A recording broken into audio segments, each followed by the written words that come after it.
Great weather. We've had it for about a week now. We've had it through this week, and we're probably going to have it for another week. And while I love that, it is starting to bring in some concerns. Dry weather, now we have the air quality concern. So I want to let you know what to expect for your Memorial Day, but then also kind of get you updated on where we stand with some of the concerns, especially when it comes to the dry conditions that are really going to get problematic as we get through later this week. Overall, though, a very nice evening, and I think your Memorial Day forecast is going to look just as good as today was. If you want it to be a little bit warmer, yeah, sure, we'll add in a few more degrees, no charge, 2 or 3 degrees warmer than where we were for today. Now, we do have some clouds that have been continuing to filter in. We had some breaks in some of those during the second half of the day today.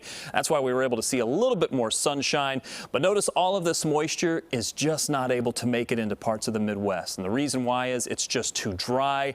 All of that moisture is being sapped and even getting rid of some of the clouds. So mostly cloudy to partly cloudy skies may give way to a good bit of sunshine for tomorrow. And the temperatures 50s and 60s will be dropping into the 50s and maybe even some 40s for some of you during the overnight. And we'll start that warming process, and it should be very quick to warm up for tomorrow. By 9 a.m. we're into the 70s. By noon we're into the 80s for most of you.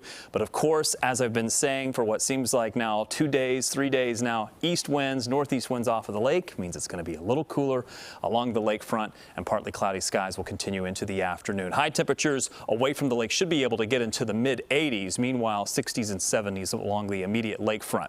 All right, so nice weather put aside for a moment. Let's talk about the dry conditions, because this drought monitor, which is issued about every week from the Drought Monitoring Council, goes and looks at all of the things like rainfall rates, agricultural use, urban use, and we're starting to see drought begin to creep into many areas. I think as we watch this map updated this week, we will see this expand across a good portion of the area because it is exceptionally dry, and May will likely go down as one of the driest Mays we've seen on record in Chicago. The total rainfall we've seen so far, 0.42 this month.